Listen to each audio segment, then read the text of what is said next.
So good evening, Professor Gioele.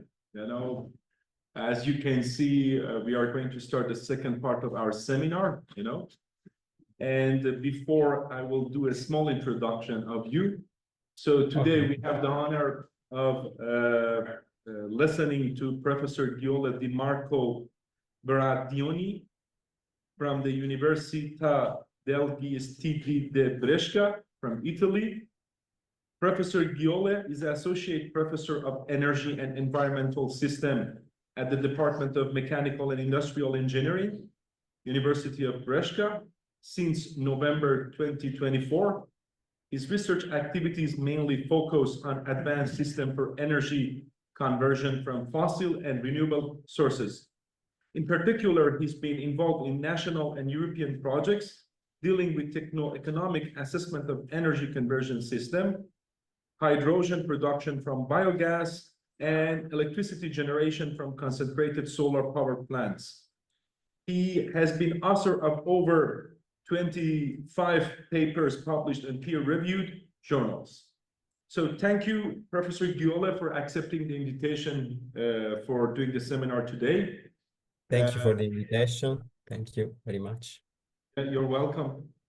So if you want, you can share your screen, and start your presentation. Okay, and sorry, but they said that I cannot share right now. I can. I think I should allow. Sharing is not activated. It's not active, let's say. Now can you try? Yeah, now I can. Okay. Give me just one second.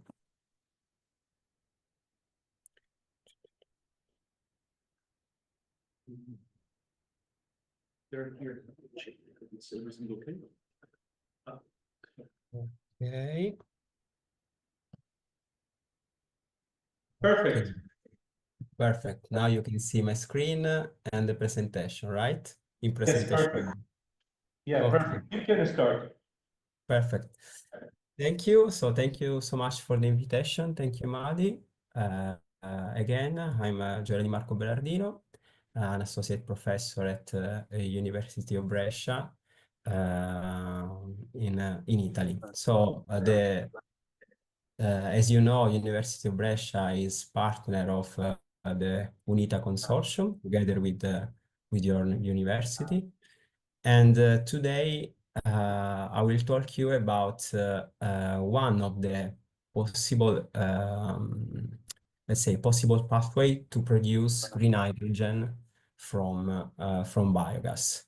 And in particular, we will talk about a reactor in which you can produce hydrogen from steam reforming, and then you could also separate hydrogen from the other type of chemical species that you have in the reactor.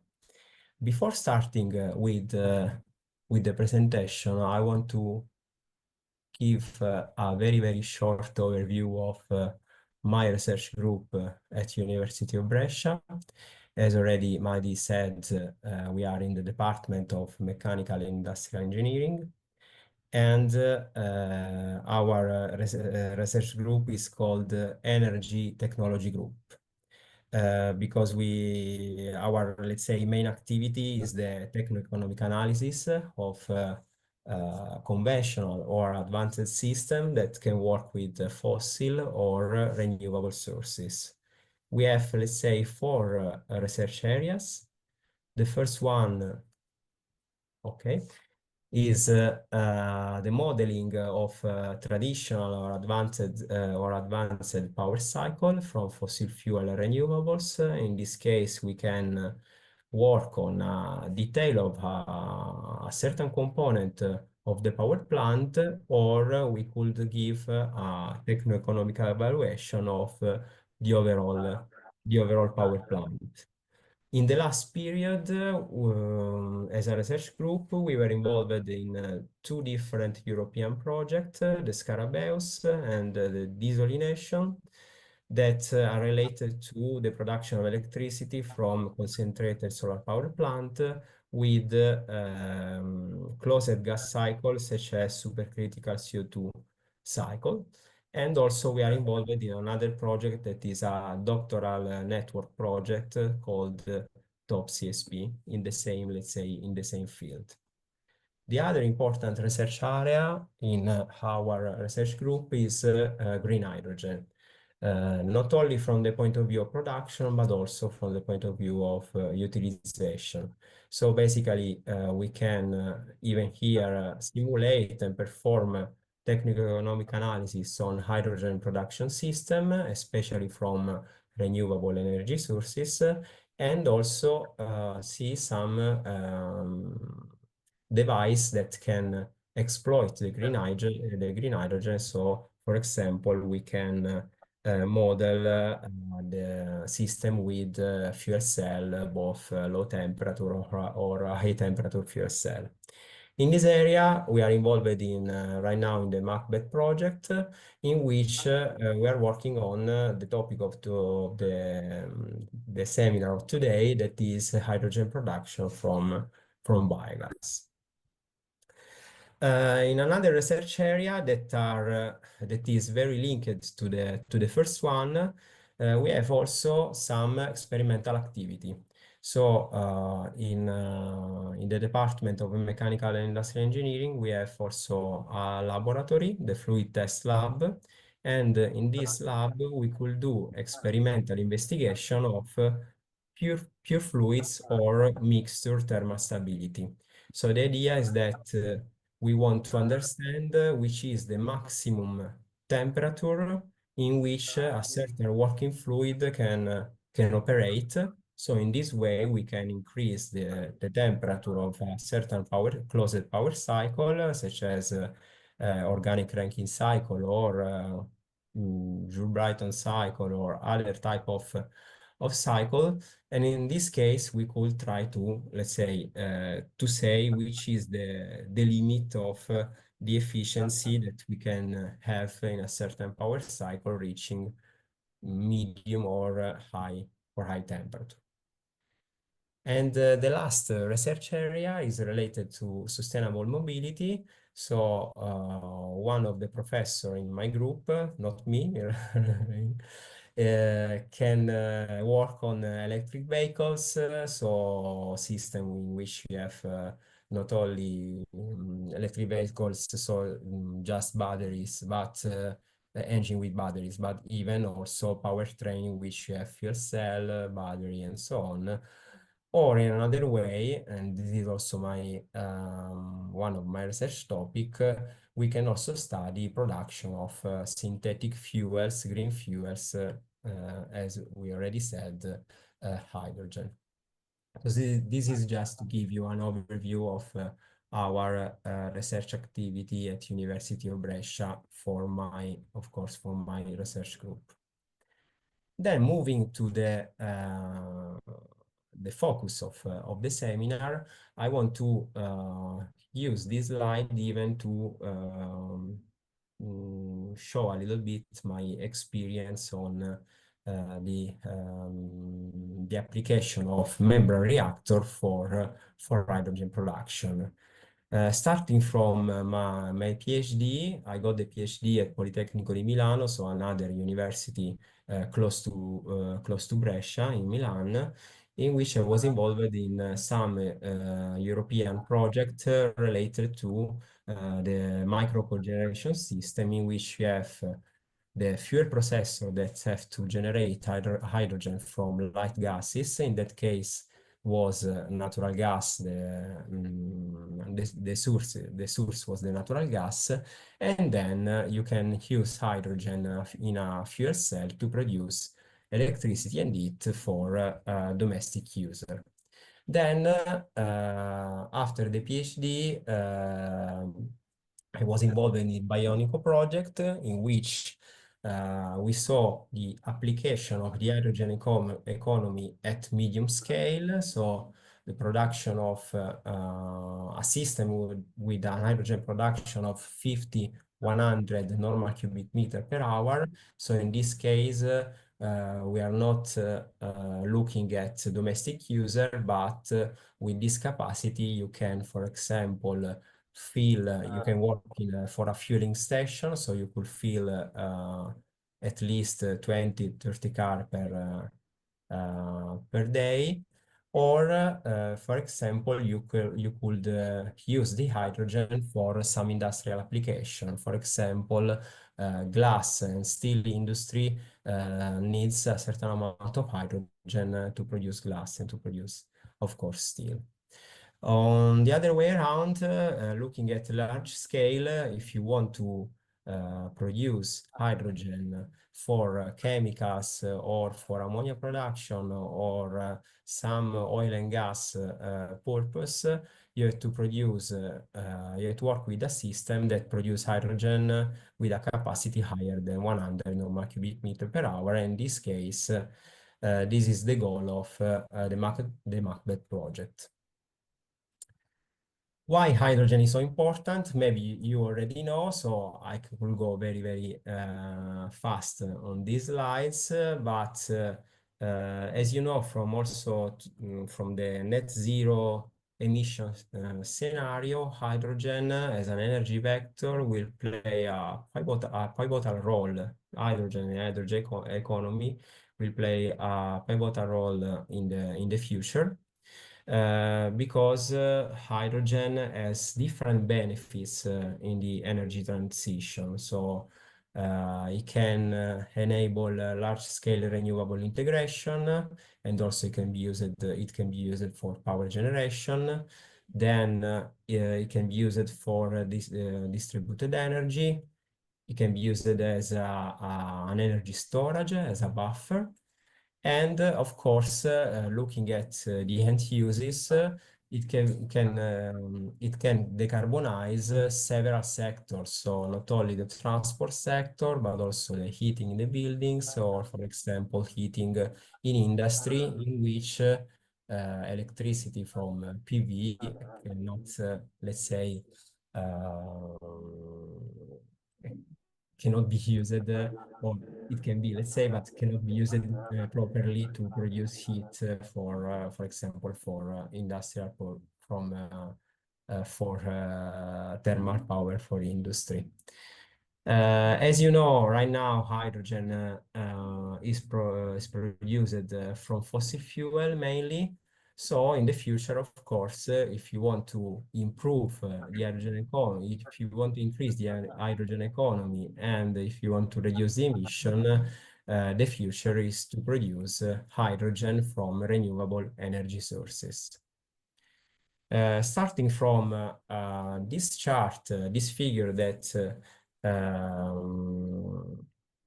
I take from a report of the European institution FCH JU, we could see the different pathways with which we could produce green hydrogen.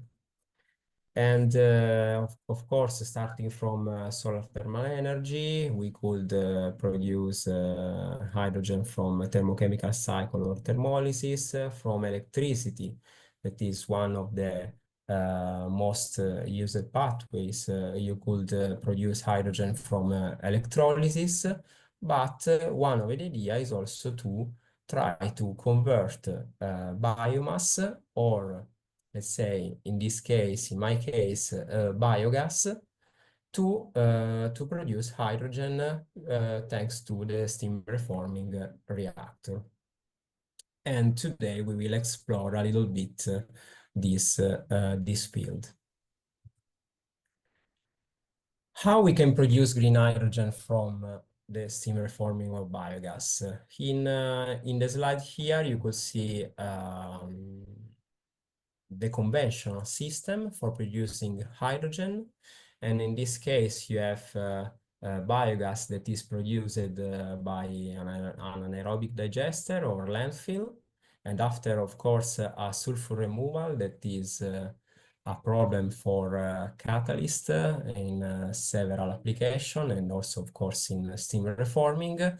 you could have four steps that works at different temperature in order to produce the hydrogen. You will have first a steam reforming or autothermal reforming step that works at really high temperature, more than 700, 800 Celsius degree. Then you have typically two steps of water gas shifting in which you could increase the hydrogen production, converting CO to CO and water to hydrogen and CO2, and then you need a step in which you could separate the pure hydrogen from the other chemical species. The idea is to try to squeeze and to intensify this process using just one component, the autothermal membrane reactor, or in general a membrane reactor, that can produce the same amount of hydrogen, starting of course from biogas, steam and air, or without air if we are talking about just steam reforming, at lower temperature with the same conversion of the conventional process.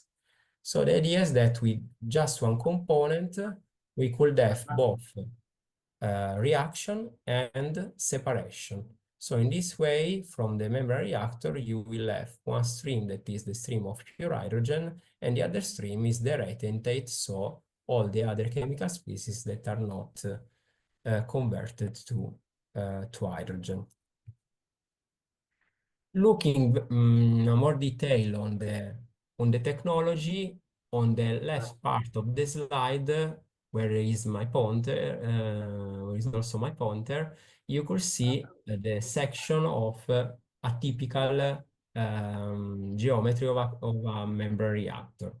So, as other type of reactor, the reactor itself is just a cylinder, a tube, that is filled with catalyst, of course, because we need catalyst for the chemical reaction, and in the same tube we have also additional several tubes that are the membranes.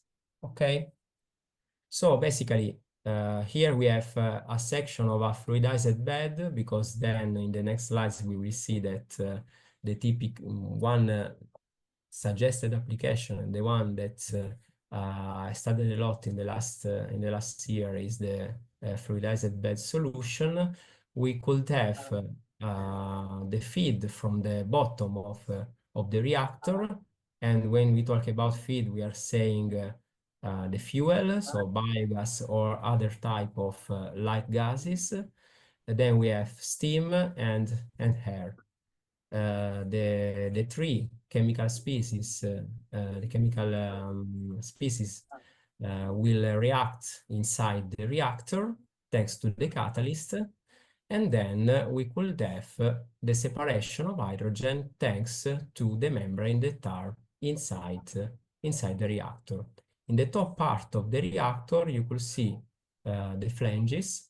So part of the chemical species that are not converted or that are not hydrogen will go to the outlet of the reactor, while hydrogen will pass through the membrane and can be collected in the top part of the reactor. This is because all the membranes that here you see a picture with just two membranes, but of course we could have a certain number of membranes with respect to the capacity of our reactor.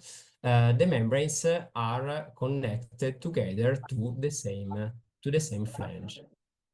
Which are the chemical reaction in this type of reactor? We have the steam reforming, so the conversion of methane in the biogas and steam to CO and 3 moles of hydrogen. This is a very endothermic reaction, so we need to provide heat in order to produce hydrogen. Then we have, as already mentioned, the water gas shift reactor. So CO and steam are converted to CO2 and hydrogen. So in this way, we could increase and enhance the production of hydrogen. And then the idea is that you could have an oxidation zone before the zone of the reforming reaction. In this way, you could also do a partial oxidation of the methane, and in this case, you could produce the heat that is required by the endothermic steam reforming reaction. What happened on the surface of the membranes? You could see here from the chart. In the reaction zone, you have the small molecule in red that are molecule of hydrogen, and the blue molecules that represents the other type of chemical species. The surface of the tubes is the membrane. The membrane is a layer of palladium made of palladium silver alloy that is perm selective to the hydrogen. So applying a certain driving force, the hydrogen can pass through the membranes, while the other chemical species will remain in the reaction zone. Which is the driving force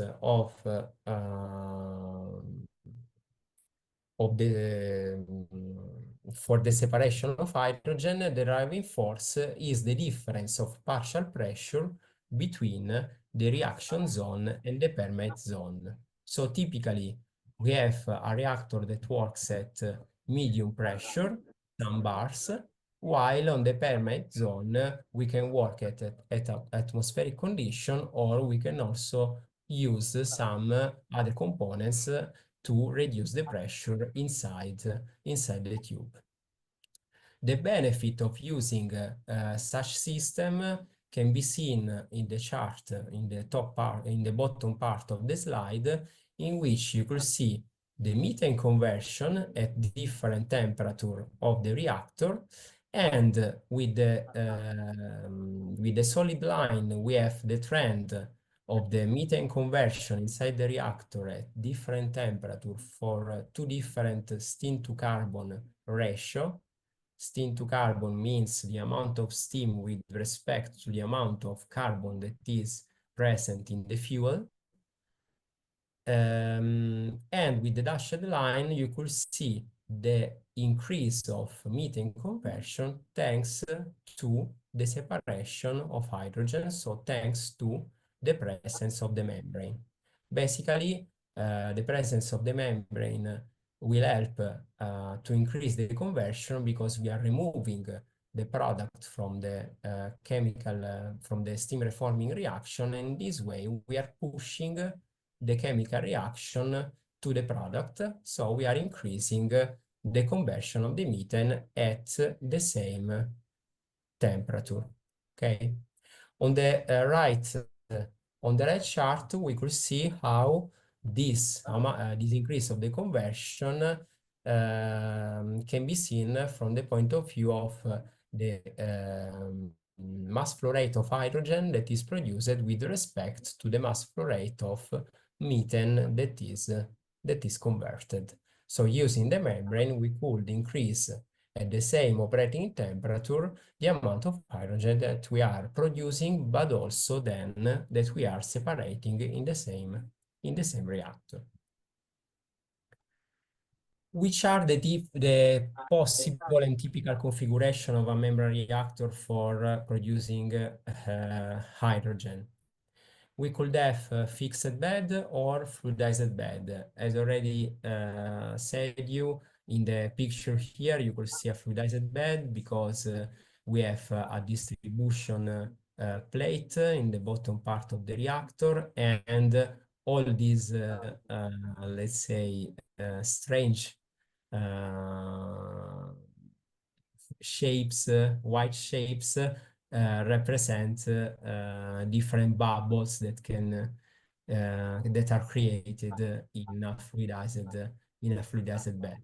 But in any case, we could see which are the benefits or the drawbacks of having a fixed bed or a fluidized bed. With a fixed bed, for sure, we could have a very simple reactor we could use a structured catalyst, but we have some drawbacks. The pressure drop of from the feed point of view that is passing through the reactor will be not negligible. Here you could see a formulation that is the ergon formulation to define which is the amount of pressure drop with respect to the length of the reactor. That is function of the diameter of the catalyst, but also is function of the void fraction of the reactor. And this is the most important one. We with a fixed bed solution, we have a temperature profile inside the reactor. So this means that the temperature along the height of the reactor will be quite different. So even the conversion and the chemical reaction are affected by the temperature at different conditions. Even the selectivity, or better, the permeation of the membrane side will be affected by the temperature. So we have different drawbacks in having a temperature profile instead of a constant temperature profile.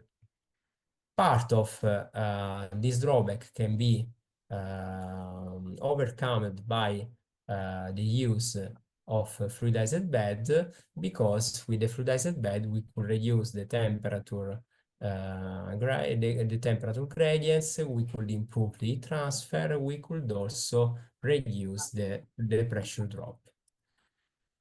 Moving to the heat supply, we said that the steam reforming is an endothermic reaction, so we need to feed heat in order to have the chemical reaction. We have two possible strategies. The one is the autothermal reforming. So in this case, we are using part of the fuel. Part of the fuel will not be converted to hydrogen, but it will be used with a partial oxidation to produce the heat that is required for the steam reforming reaction. Or in another way, we could have a steam reforming solution in which we have to design a certain section of heat transfer with, for example, flue gases from the combustion of the retentate of the reactor in order, the retentate flow of the reactor in order to provide the heat to the reactor itself. The last classification of the membrane reactor is from the point of view of the permeate side. As I already told you before, the driving force of the separation of hydrogen through the membrane is the difference of partial pressure between the hydrogen in the reaction zone and the hydrogen in the permeate side. So to reduce the partial, on one end, you have to work at certain operating pressure on the reaction sides, typically 8, 10, 15 bar. And we could decide, we have a degree of freedom on which is the pressure inside the membranes. To reduce the partial pressure, the idea is that you could work with a vacuum pump or with a sweep gas. In the picture on the left, you have the solution with the sweep gas. So the idea is that you could feed a certain inert gas, for example, steam or nitrogen. In this way, the membrane will see a lower hydrogen concentration on the permeate side, and we could increase the driving force. On the other way, we could remove the sweep gas section and we could add a vacuum pump on the hydrogen permeate side in order to reduce the pressure inside below atmospheric pressure inside the membrane. From the reactor design point of view, the vacuum pump has different benefits because we don't need to introduce the additional flanges and additional tubes. The system complexity will be lower for the vacuum pump solution. On the other way around, we could say that using vacuum pump, of course, we are adding additional consumption to the system instead of using sweep gas, because using sweep gas, we need just a pump for the circulation for example, of the liquid water, and then we need a good thermal integration of the system in order to produce the sweep. In general, during all the European project that I showed you before, we prefer to go to the vacuum pump solution because of the simplicity on the reactor design, and also in order to reduce in general the overall system complexity. So in the end, a fluidized bed autothermal membrane reactor with vacuum pump is typically selected in this project in which we are developing a membrane reactor for hydrogen production. In the next slides, so I hope that now you have an idea on what is a membrane reactor, and also which are the different parameters that affect more or less the efficiency of the reactor.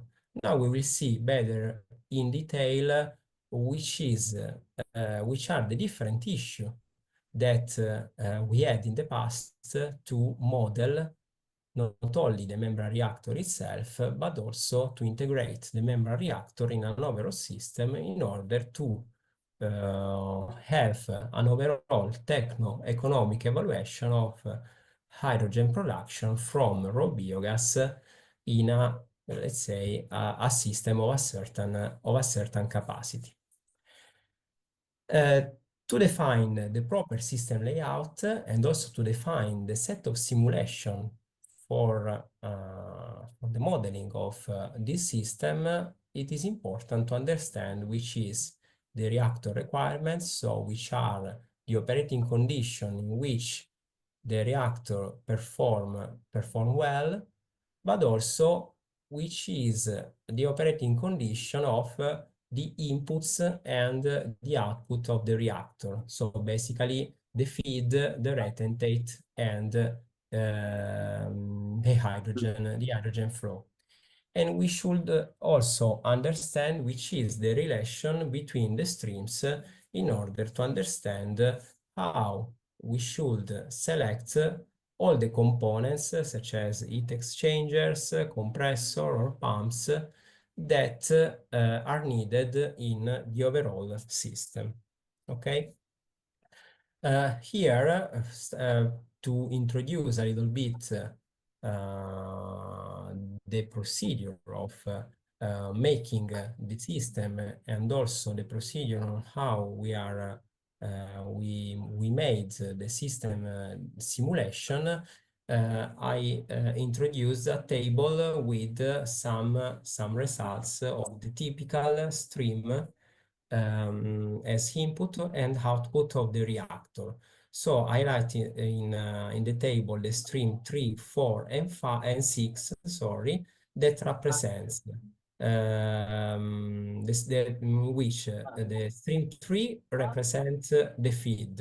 So we have methane, we have CO2, because biogas is mainly consists of methane and CO2. Then we have the steam for the chemical steam reforming reaction, and then we have also to feed the air in order to have the autothermal reforming, so having partial oxidation of methane.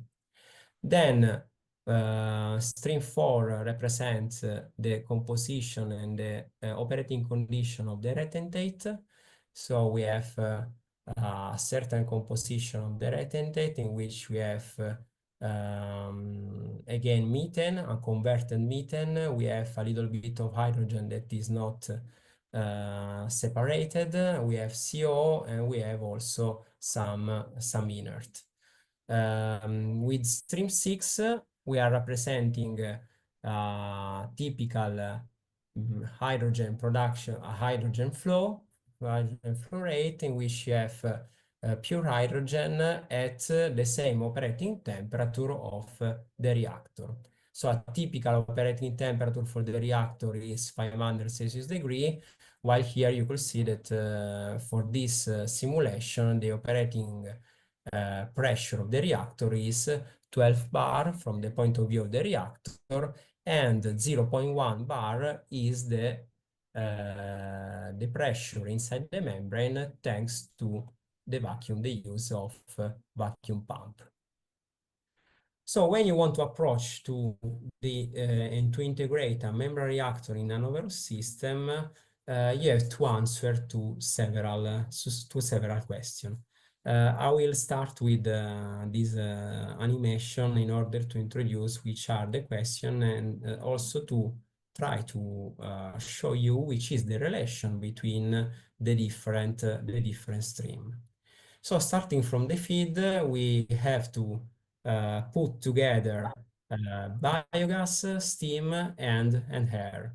We saw from the previous slide that typically the temperature at the inlet of the reactor will be a little bit lower of the feed will be a little bit lower than the temperature of the reactor. This means that in any case we have to preheat all these three different streams, and also we have to increase the pressure of this stream. So from the point of view of water, we have to use a pump to increase the liquid water pressure. Then we need also a compressor in order to increase the pressure of the biogas. So biogas, steam, and air. Then what about the output? We need to understand how much hydrogen we could produce if we will feed a certain amount of biogas, okay, of our fuel. And also we need to understand at which condition we are producing this hydrogen. So the condition is set, the pressure is set by the vacuum pump, for example, and the temperature is set by the operating temperature of the reactor itself. Then we can introduce a formula, the hydrogen recovery factor, that is a formula that can give us an idea of the efficiency of the reactor. So with this formula, we could understand which is the amount of hydrogen that is permeated through the membrane, that is produced in the reactor and permeated to the membrane with respect to the overall amount of hydrogen that can be produced by the total conversion of methane coming from the biogas. On the other way, of course, we need to understand which is the composition of the retentate, and also to understand if we have any implication. We saw from the previous slide in the table that in the retentate we have still some fuels. So we have methane, we have hydrogen, we have CO. So this means that we have to use a combustor, a catalytic combustor, in order to burn all this fuel, and we can use the thermal energy produced by the combustion in order to preheat, for example, the feed flow of the reactor. On the last point, we should also understand how the building blocks, so membrane and catalyst, can affect the reactor behavior, and also how we have to handle the fluidization regime. So in the end, we have also to understand which is the efficiency not of the reactor, so the hydrogen recovery factor, but the efficiency of the system.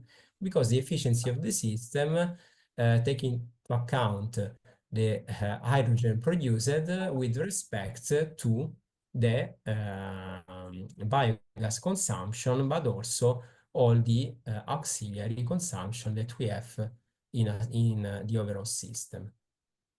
Just to give you a preliminary idea, I don't want to go through, maybe I have to go a little bit faster because I have several slides.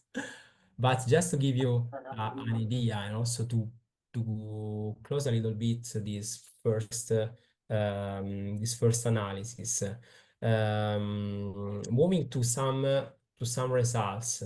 On the left part, we could see a chart in which we have the hydrogen recovery factor on the left y-axis, and we have the system efficiency on the right axis. Here is the results of several simulations of the overall system, in which you could see that, for example, there isn't a real link between the system efficiency and the reactor efficiency. So the blue line is the hydrogen recovery factor, while the red line is the system efficiency, because for a, let's say, constant efficiency, we are increasing the hydrogen recovery factor, so we are increasing the efficiency of the reactor, increasing the number of membranes, for example. What I want to show with this chart, I want to show you that if you just look at the membrane reactor efficiency, it seems that you have to work with a reactor with lots of membranes if you want to increase the efficiency of the reactor. But these have no effect on the overall system efficiency, because increasing the number of membranes and increasing the hydrogen production means that you are also increasing the biogas feed, that you are also increasing the consumption. So in the end, the system efficiency will not see this real benefit. On the other way around, if we are talking about not only technical assessment, but if you are looking at also an economic analysis, so if we are looking at the levelized cost of hydrogen, so the final cost of hydrogen, you could see that for the same set of number of membranes, we could see that the minimum levelized cost of hydrogen, the minimum cost of hydrogen is not does not correspond to the maximum efficiency of the system. So looking at different detail level or different point of view, we could see how a simulation of the overall system is necessary in order to catch which is the best operating condition, not only from the technical point of view, but also from the economical point of view. Maybe I will skip this slide because I want to go to show also some other insight of the simulation process. But of course, the thermal integration is quite important in the definition of the components and the matching between the different streams that outside the reactor are at different temperature levels. So, for example, we have to increase the temperature of the different feed flow stream from ambient temperature to at least 400 Celsius degree, while on the other end we have hydrogen at 500 at the outlet of the reactor. The reactor itself is working at 500 Celsius degree, and this means that we could exploit the thermal energy from both the rate flow and the hydrogen flow in order to have a good thermal integration of the overall system.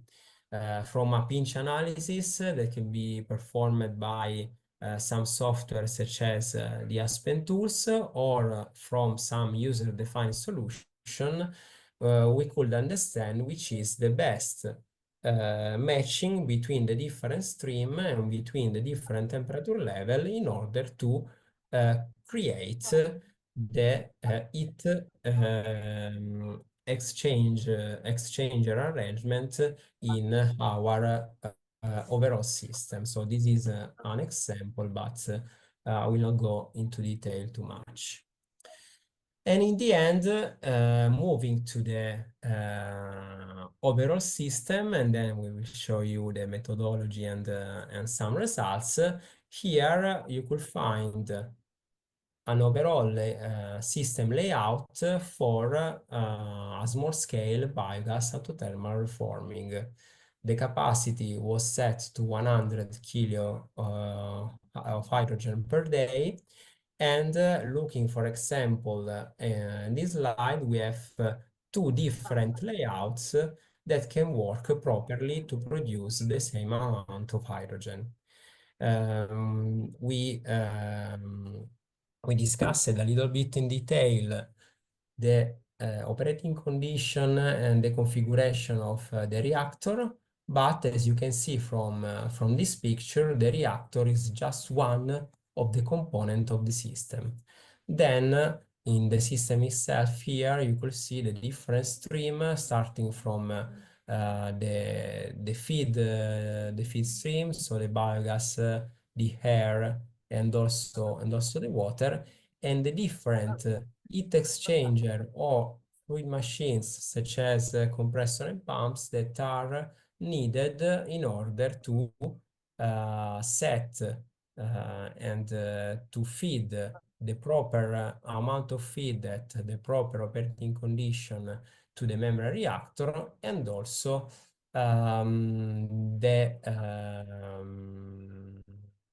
and that's it, let's say. I will not say more than this. Moving back to the modeling of the membrane reactor and the different approach, level of detail that we could have for the modeling of the membrane reactor, and then we will move to the overall system. Here I reported some different level of detail for a process simulation. Why it is important to have a good model and a proper model of a membrane reactor? Because in this way we could have a good calculation of the capex, so the cost and the investment cost of the reactor, membrane, and catalyst that you need. We could define in a proper way the membrane area and the catalyst amount. This is important not only for the cost but also for the reliability of the components. And also we could improve the accuracy on the calculation of the operating costs, because having a good membrane reactor model, we could also have a good estimation of the biogas cost and the electric consumption and so on.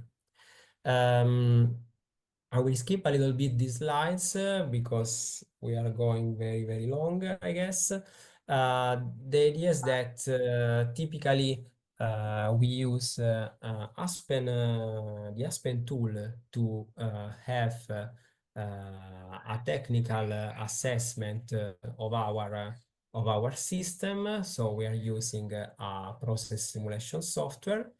And with this process simulation software, we could go from a very, very simplified model, so a 0D model in which the membrane reactor potentiality can be calculated just using a membrane reactor, sorry, a reactor in which you produce hydrogen. Then you could use this component as a separation to, let's say, to mimic the membrane, to have the separation, and then an additional reactor to do a reverse water gas shift in order to try with just three components to mimic the overall behavior of the membrane reactor.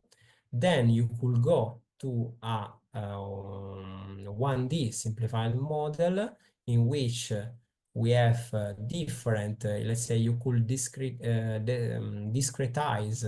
the reactor along his height in different set of reaction and separation unit. Okay, and this is the idea and the picture that you could see here. Or otherwise, you could use additional tool of Aspen, so not only Aspen Plus, but also, for example, the Aspen Custom Modeler, in order to produce a detailed phenomenological model in which you could, let's say, simulate the membrane reactor behavior, including some different parameter and also some different aspects. For example, you could set a reactor geometry, you could include the reaction kinetics, you could include also of course, sweep gas or vacuum configuration.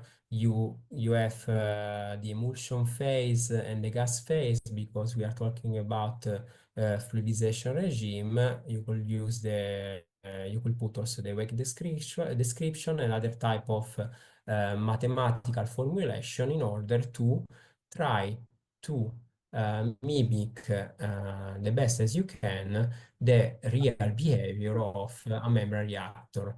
Then this customized model can be integrated in an Aspen Plus flow sheet in order to have the performance of the overall system, so not only the performance of the membrane reactor itself. Looking at the overall methodology of our work in order to produce simulation and to, in the end, produce the simulation to perform to know the performance of this kind of system. Here you could see the different section of the methodology. So starting from literature review and the state of the art of the components, we could set some main components parameter. We could set also different operating condition and biogas composition. Then using the Aspen tools, we could have the most important output. So we could understand which is the system efficiency, changing the temperature and the pressure of the reactor.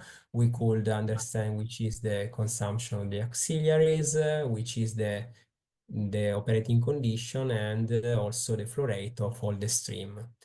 All these data then are needed to produce an economic analysis for sure, and so to produce and also to understand which is the cost of the produced hydrogen. And on the other way around, if in your university you have also some research group that work on life cycle analysis, you could use all this information also to produce a life cycle analysis on this type of on this kind of system.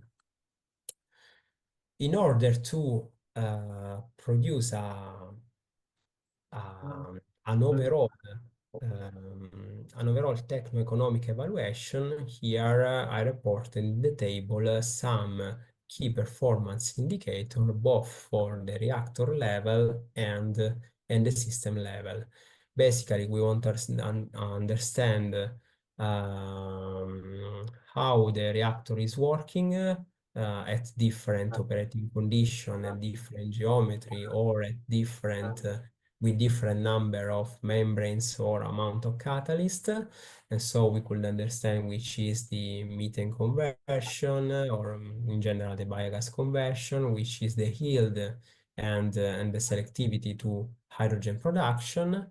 While looking at the system level, of course, one of the parameters is the efficiency of the system, or if you want to see on the other way around, is the specific primary energy consumption. So understanding which is the thermal consumption and the electricity consumption that you need to produce a certain amount of your final product. In our case is the hydrogen.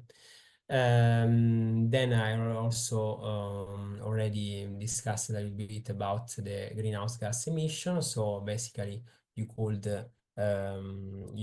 should know which is the CO2 equivalent emission with respect to the production of hydrogen, and one of the goal is also the mm, is also to know the cost of produced hydrogen. Gioele, I'm Yeah. just sorry to interrupt you, I think the time of the Zoom meeting may finish, so I would like to request that if you could, with the Yeah. speed of thought, Yeah, I have just few slides now. right, no problem. Because I Okay. was just worrying that the Zoom is going to stop, so I just needed to, Okay. Let's say I will skip this slide. Here you could see the several assumptions that we need to probably produce. the meeting time is more 5 minutes, Okay. Here okay? you, yeah, perfect. Here you could see several assumptions that we need to produce our simulation. So we skip totally these slides. I want just to show you two main results of our simulation. The first one is that if you want to understand the benefit of using a membrane reactor for the production of hydrogen, you have to refer to a benchmark. So, first of all, we set some simulation in order to see which is the efficiency of the conventional system to produce hydrogen from biogas. And in this case, we had to also to produce a model for the PSAs, for the pressure swing absorption system. And in the end, we got a system efficiency of 52% and a cost of hydrogen that is around 7.3 euro per kilo. Then moving to the membrane reactor system, here you could see the different, we explore different combination of operating condition and also reactor geometry, so number of membranes, reactor length, disposition of the membranes, and we perform a sensitivity analysis looking at the different operating conditions such as temperature reactor, the feed pressure, the permeate pressure, the steam to carbon ratio, or in general the number of membranes. From the analysis, here you could see some example of the results, but maybe even here I will go a little bit fast. It is interesting to show you that for a set of operating conditions, for example, 500 Celsius degree, 12 bar, 0.1 bar on the permeate side, and a steam to carbon of 3, you have the results of the simulation for the system efficiency on the right, the blue line, and the cost of hydrogen on that is the red line on the left. You could see how changing the number of membranes, thus the membrane area in the reactor, we could achieve a minimum cost of hydrogen that is more or less also the maximum system efficiency that we could get from this specific set of operating condition.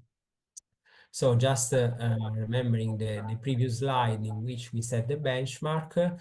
In the benchmark, the efficiency was 52%, while here we can reach more than 60%.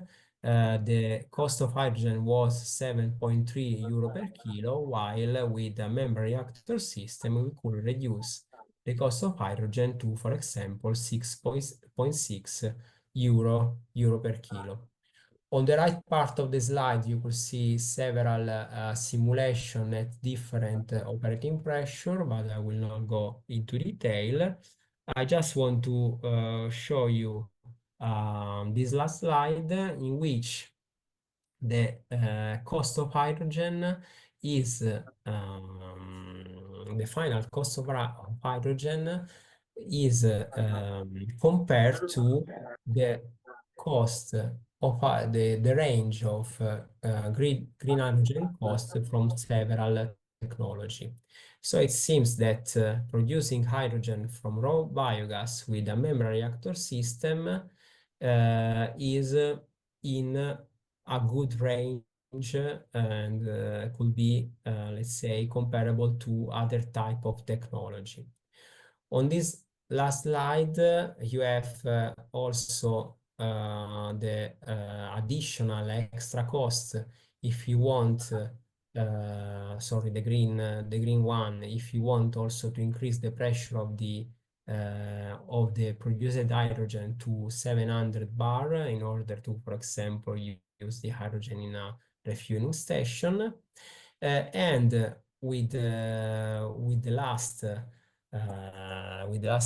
square that is called extra in the legend, you could see also a sensitivity analysis of some of the economic parameters. So, for example, changing the biogas cost, the membranes cost, the electricity cost, or in general, the equipment cost, you could see how the final cost of hydrogen is affected.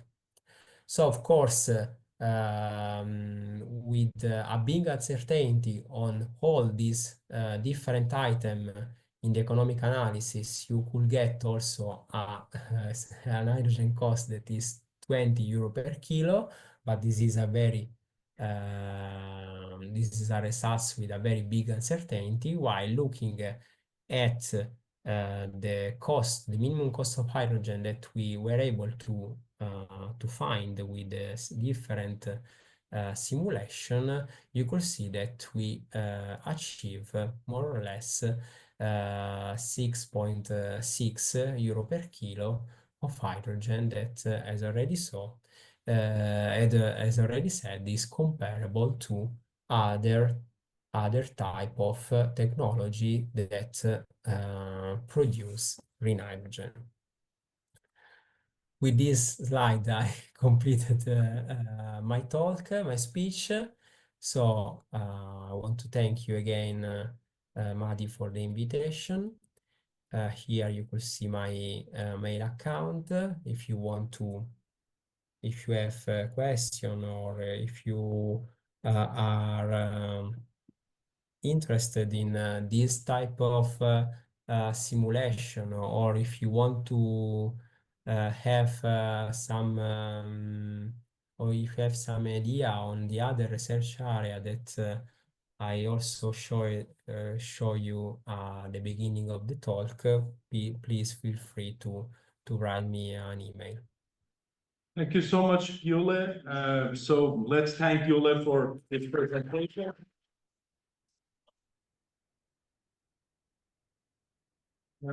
Is there any question? Very quick question. Gioele, I just have one question, Yeah. For the simulation, you're only using Aspen. You're not using any, let's say, three-dimensional model, so it's just basically 0D or 1D or phenomenological model, isn't it? Yeah. I can confirm it. Yeah, we are using Aspen because, as I told you, in Aspen we could have, in any case, at least 1D. But even, let's say, the Aspen custom modeler is a tool in which you can write code, you can coding such as in MATLAB, let's say. So in our case, we decided to not go more than with a model that is not more sophisticated than a 1D model, but you could also go to 2D model or 3D model if you want it.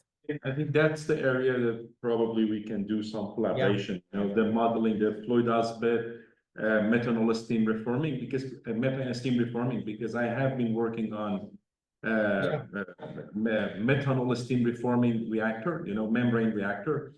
So the principle is similar, but you know, here you are working with methane. So Yeah. thank you so much once again. So we will be in contact. You know, thank you for your time. So now we can stop the seminar for today. Thank you so much, Gioele. Thank you. Thank you.